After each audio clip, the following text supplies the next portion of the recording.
한 해를 두 번 시작할 수 있는 축복을 하나님께서 주셨습니다. 그래서 이제 며칠 있으면 구정인데 육신적인 명절이 되지 않고 우리 신령이 하나님 앞에 다시금 우리 마음을 다지는 그런 계기가 되길 바랍니다. 저는 신년부터 우리 마음을 하나님께서 온전히 드리기를, 우리가 주님 앞에 우리의 마음을 온전히 드리기를 주님께서 바라시는 것을 저는 분명히 믿습니다.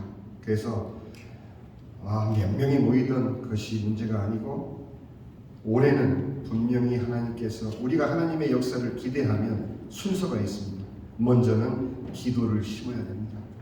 그 기도는 함께 어우러지는 그런 연합하는 그런 싸움이 아니라 나 혼자의 싸움입니다. 여러분들 게으른 육신을 일깨우는 기도가 먼저 여러분의 삶 가운데 중심이 되기를 예수님의 이름으로 축원합니다. 기도하는데 직분이 필요한가요? 기도할 때 하나님 아들로서, 하나님의 딸로서, 하나님의 자녀로서 주님 앞에 서는 것, 그 순간이 분명히 있어야 됩니다. 홀로 주님을 만나는 그 기도가 먼저 회복되고, 하나님께서는 그 회복된 우리의 마음밭에 하나님의 말씀의 씨를 뿌리실 겁니다. 그러면 그 말씀의 씨는 분명 30배, 60배, 100배의 결실을 주님께서 거두게 하실 것입니다. 이러한 신앙의 순서를 우리가 무시하고 무조건 하나님 앞에 달려나와 이것 주세요, 저것 주세요 하는 그런 신앙으로는 우리는 절대 영혼을 살릴 수가 없습니다. 이 기도하는 과정을 통해서 먼저 우리가 힘을 얻고 먼저 일어서야 됩니다. 남을 살리기 전에 내가 먼저 일어나야 되는 것이 당연한 이치 아니겠습니까? 그렇기 때문에 물에 빠진 영혼을 구하기 위해서는 내가 줄을 던져서 그 영혼을 끌어당길 수 있는 근력을 키우지 않으면 우리도 같이 빠지고 맙니다. 그래서 올 한 해 정말 하나님께 온전히 우리 자신을 드리는 그러한 한 해가 되기를 진심으로 축복을 드립니다.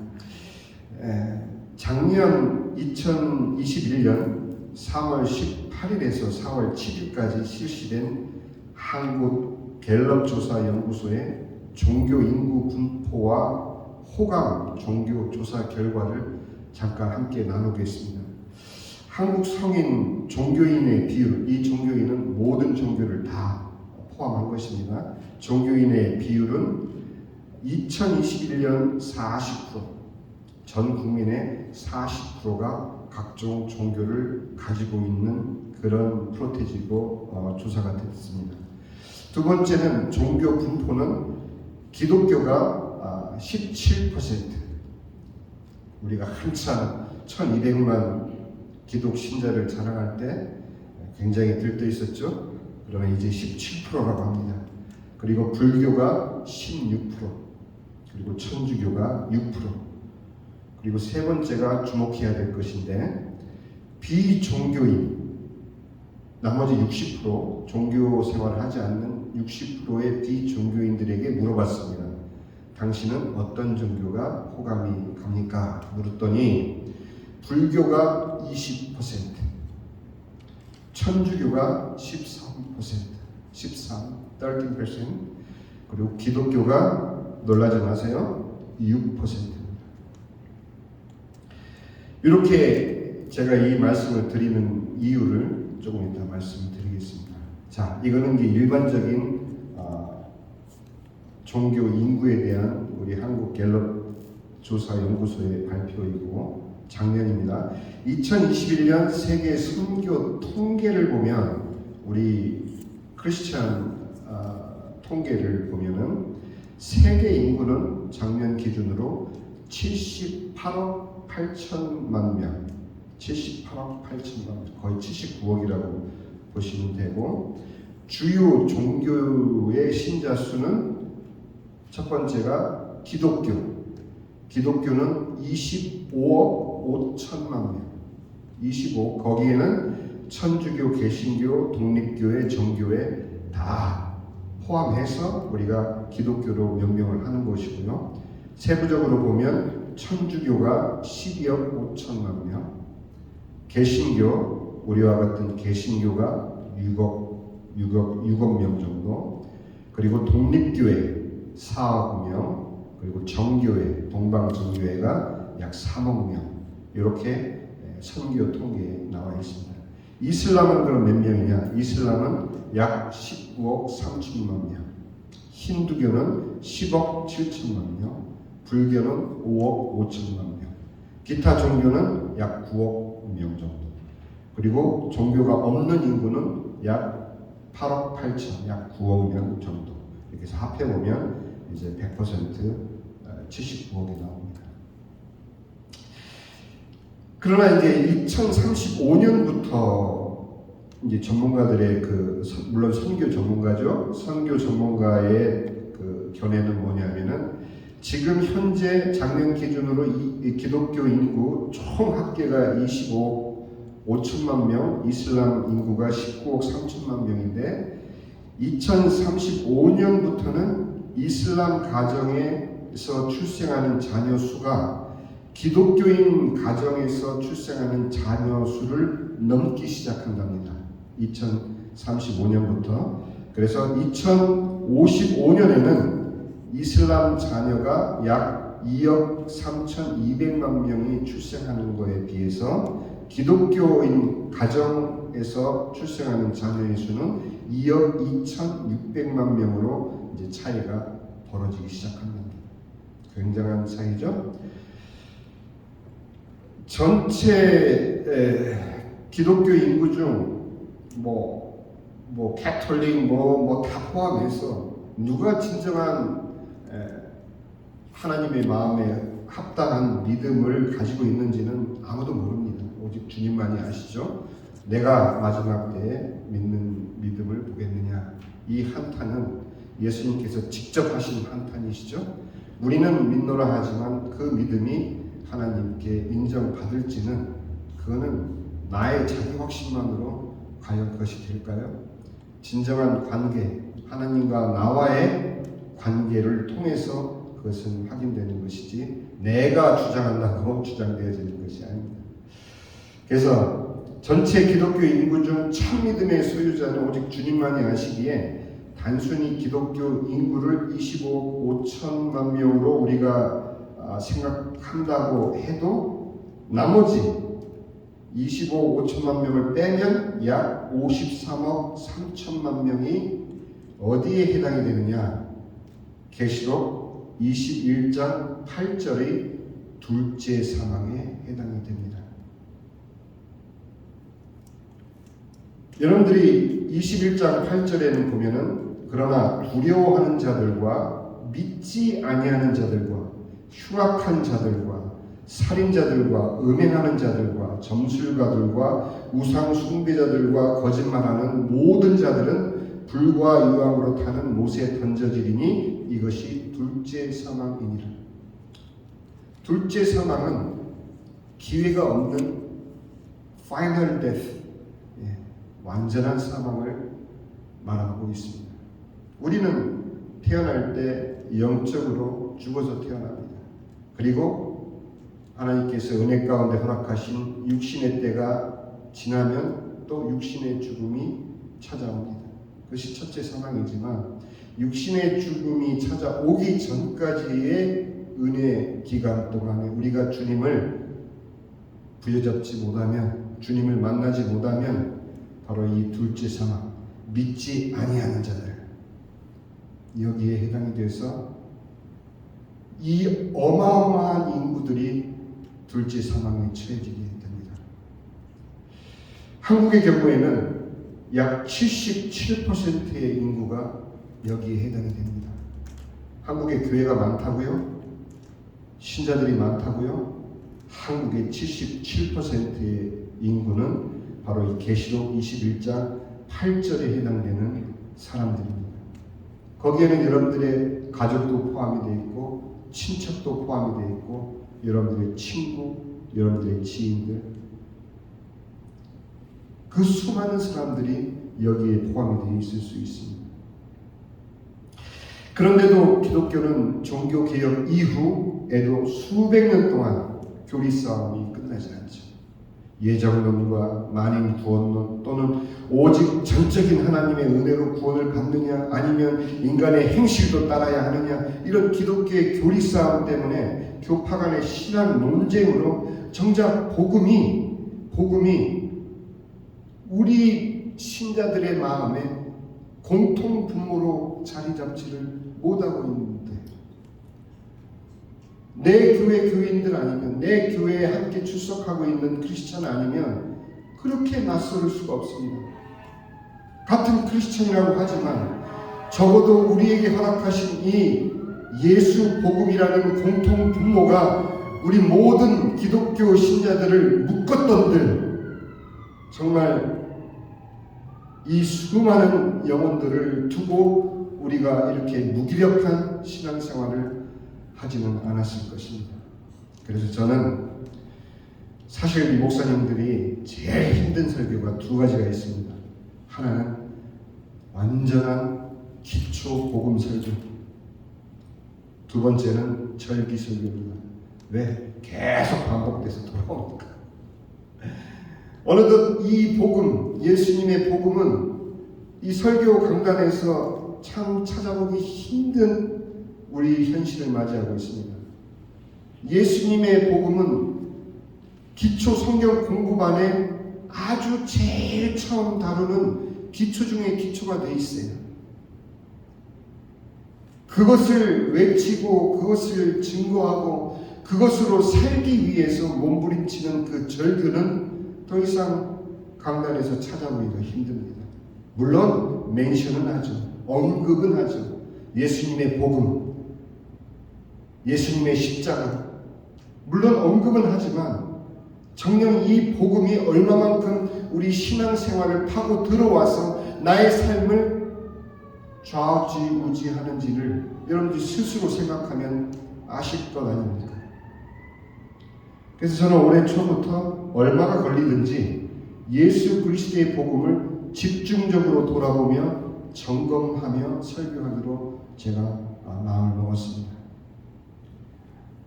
썸타임 지루하게 느껴질 수도 있어요. 썸타임 이미 다 아는 얘기 또 반복해서 내가 누군데, 내가 교회를 몇 년 신앙생활을 했는데 이런 얘기를 또 들어야 되나, 그렇게 생각하지 마시기 바랍니다. 이것을 위해서 저는 저에게 시간과 여건이 허락하는 한 기독교의 복음에 관련된 최대한의 자료를 살펴보면서 성도 여러분들과 함께 이것을 나눌 겁니다. 또 여건상 또 인용한 자료들을 일일이 공개하지 못하는 것은 여러분들이 양해 바랍니다. 이거 어디서 많이 듣던 얘기인데, 그렇게 생각하지 마시고 모든 초점을 복음에 이제는 우리가 집중을 하기를 바랍니다. 첫 번째는 여러분들 개인 스스로 주님 앞에 나서는 기도, 그것을 누구에게 드러낼 필요도 없습니다. 여러분들이 있는 처소에서 허락된 여건 안에서 여러분들 스스로 주님과 대면하는 것입니다. 또 이상한 벽에다 점 찍어놓고 명상에 빠지지 마시고 하나님과 인격적인 대화를 하시기 바랍니다. 복음 설교의 목적은 두 가지입니다. 제일 첫 목적은 믿지 않는 자들에게 복음을 전하는 것과 그것을 위해서 우리가 복음을 다시 한번 다지는 거예요. 이미 믿은 신자들에게 복음을 정확하게 이해시켜드려서 믿음을 더더욱 굳게, 그래서 누가 턱 건드리면은 바로 예수 복음이 튀어나오게, 거의 오토매티컬리 리액션으로 예수 복음, 예수만 외친다고 복음이 아니고 누가 나를 건들면 어떤 상황 가운데서도 내가 그 상황에서 나도 모르게 예수의 복음이 저절로 나오게끔. 제일 힘든 관계가 누군지 압니까? 여러분과 가장 가까운 가족들과의 대화 속에 과연 이 복음이 이야기될 수 있을까? 고민하셔야 됩니다. 매일 스쳐 지나는 수많은 대화 가운데 과연 믿지 않는 나의 가족을 위해서 이 복음 이야기가 대화로 끌어올려질 때까지 여러분들이 기도로 심지 않으면 그 말은 공허한 말이 되고 맙니다. 너나 잘 믿어 하는 그런 대답에 여러분들이 힘없이 무너질 수 있기 때문입니다. 이 두 가지 목표를 여러분들 함께 공유하시고 얼마나 좋습니까? 예배를 통해서 우리가 은혜 받고 은혜 충전하고 그리고 다시 복음으로 장전하고 뭐 그 외의 말씀들은 여러분들이 얼마든지 찾아 들을 수 있는 시대를 우리가 살고 있기 때문에 고결하고 뭐 품격 높고 뭐 깊이 있는 이런 메시지는 여러분들 스스로 찾아 누리시되 올 한 해 동안 정말 이 복음에 젖기를 바랍니다. 아는 지식이라고 생각하지 마시고 이미 제자훈련에서 띈 내용이라고 생각하지 마시고 여러분들이 정말 그 복음 안으로 들어오시길 바랍니다. 그래서 5가지 주제로 우리 이 복음을 이어나갈 것입니다. 첫 번째는 창조, 두 번째는 타락, 세 번째는 구원, 네 번째는 교회, 그리고 마지막은 종말, 주님의 재림. 이런 순서로 우리가 이 복음을 자세히 파고들면 그 복음 자체가 여러분들을 살리는 하나님의 은혜가 될 줄 분명히 믿습니다. 아멘? 그것이 우리가 붙잡아야 되는, 언제까지 또 한 해 한 해를 흘려보내고 여러분들의 신앙의 연수만 더 쌓아갈 것입니까? 언제 하나님이 우리를 부르실지 모릅니다. 내가 지금 복음으로 충만하지 않으면 여러분들 어떻게 하나님 앞에 만약 서신다면 얼마나 부끄럽겠습니까? 항상 우리는 대기조로 살아야 합니다. 제가 전경 출신이라 5분 대기조로 몇 달 근무한 적이 있는데 이 워카를 걷지를 못해요. 쉴 때도 잘 때도 워카를 계속 5분 대기조니까. 그런 마음으로 여러분들 준비를 하시기 바랍니다.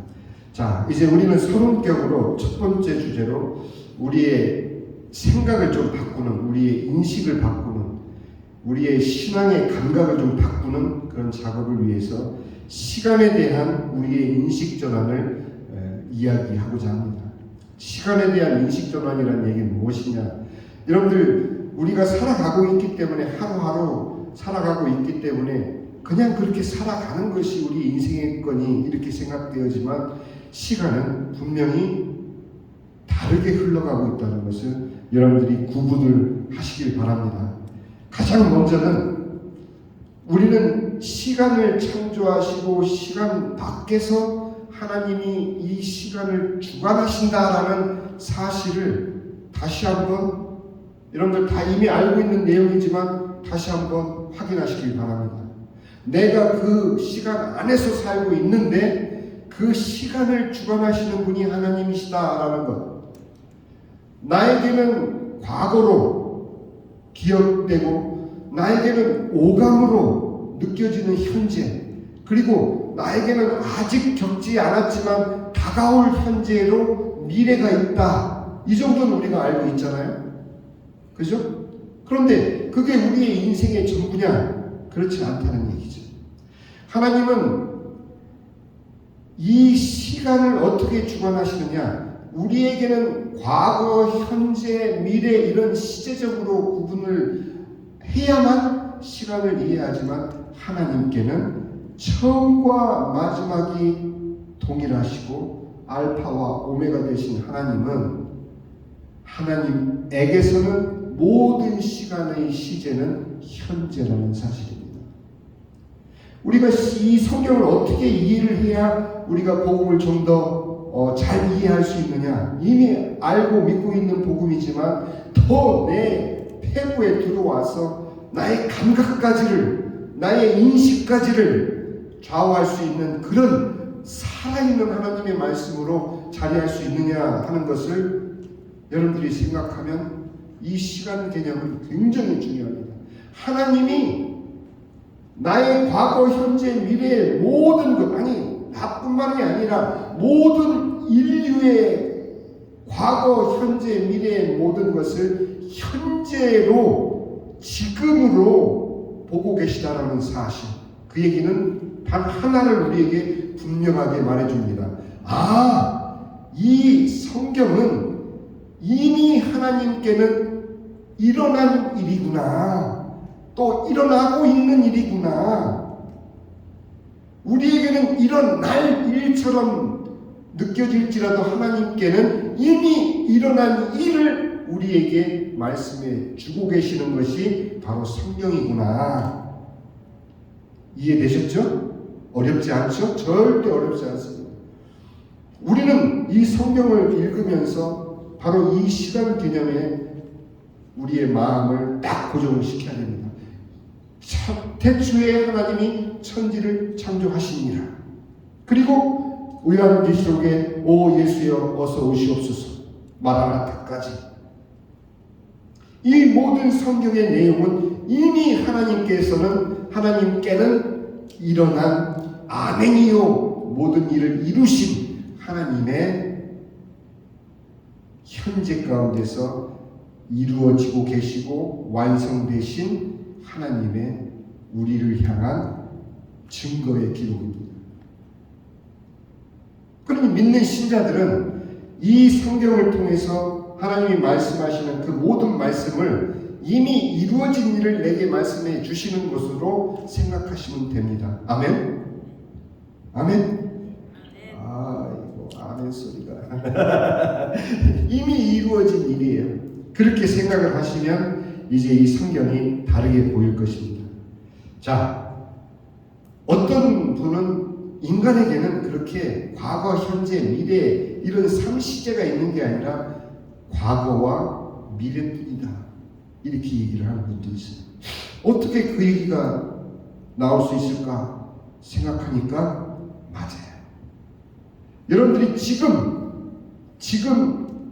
지금이라고 느끼는 그 잠깐의 시간이 우리가 헌금송의 은혜를 받아서 3절, 4절 같이 부르던 그 순간은 이미 우리의 기억 속으로 과거가 되어버려요. 그죠? 과거가 되어버려 있어요.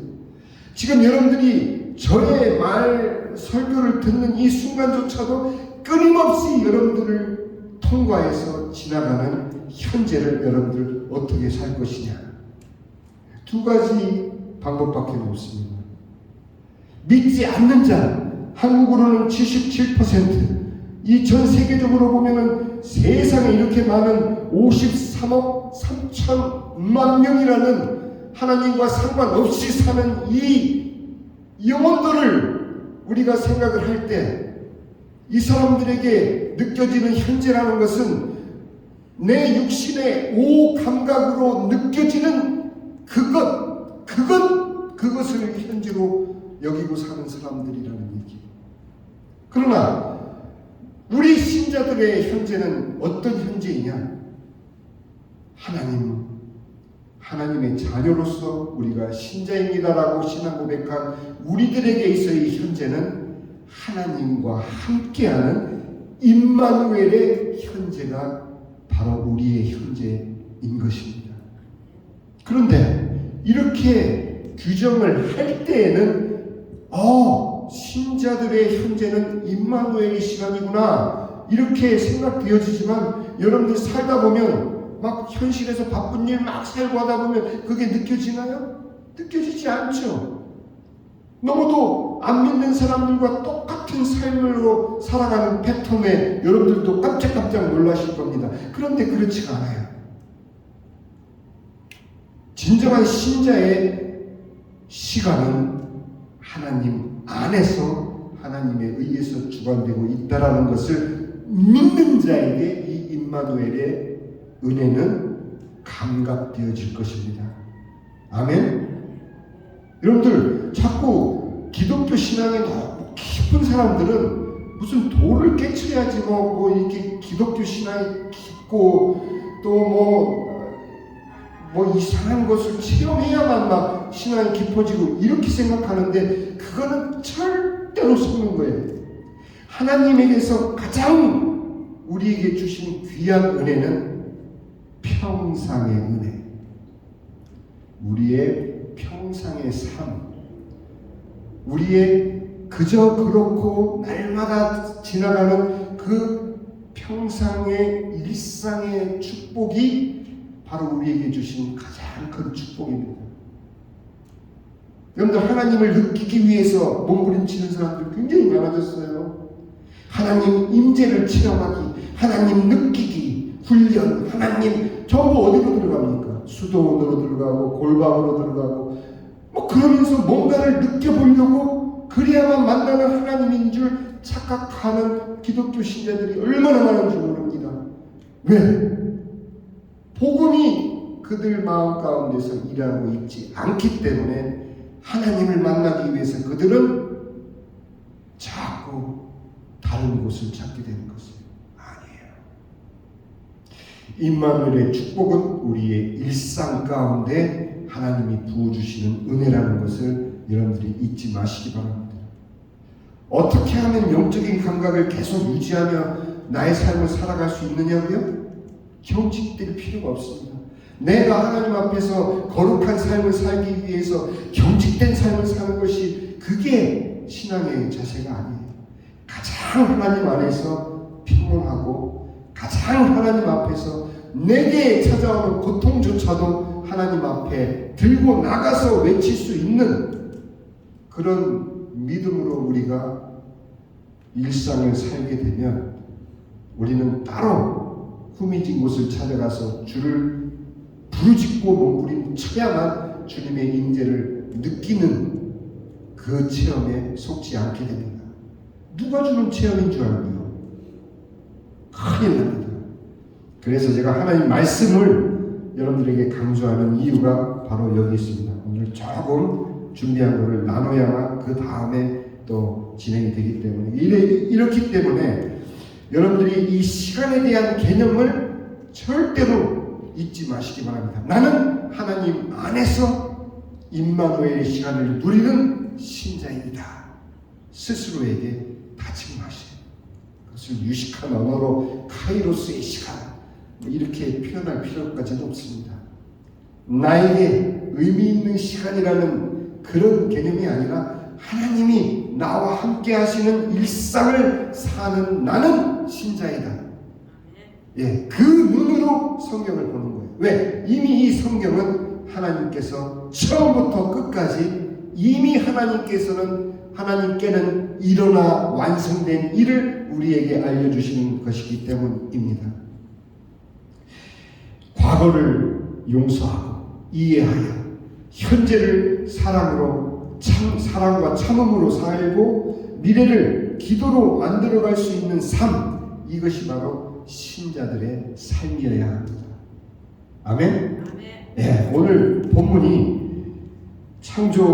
우리를 지으신 그 창조인데, 자, 드디어 마지막으로 우리는 드디어 하나님의 천지 창조 목적과 이유를 잠깐 살펴보고 다 마치지 못하면 다음에 다시 한번 보도록 하겠습니다. 자, 시작과 끝이 되시며 알파와 오메가가 되시는 하나님의 창조 목적과 이유, 우리는 아주 탁 튀어나옵니다. 하나님은 우리를 통해서 찬양받으시기 원해서 하나님을 찬양하는 백성으로 만들기 위해서 너무 그렇게 기계적인 답으로 여러분들 하나님의 창조와 목적의 이유를 생각하지 마시고 아까 제가 말씀드린 시작과 끝이 되시며 알파와 오메가가 되시는 하나님의 창조 목적의 이유는 창세기 1장 1절의 첫 단어에 담겨져 있다고 어느 학자가 얘기를 합니다. 여러분들 다 아시는 태초에 하나님이 천지를 창조하시느니라. 이 말씀 가운데 태초에라는 히브리어 베레시트, 이 베레시트의 태초에라는 이 단어의 첫 글자가 바로 벳. 이 벳 첫 글자가 바로 의미하는 것은 집을 의미한답니다. 집. 저는 처음 이 이야기를 접했을 때 제 마음에 큰 울림이 왔습니다. 그렇구나. 어마어마한 그런 하나님의 그런 섭리와 목적이 있는 줄 알았는데 하나님께서는 자기의 가족을 위한 집을 만드시기를 원하시는구나. 집을 만드신다는 의미는 가정을 생각하시는 거예요.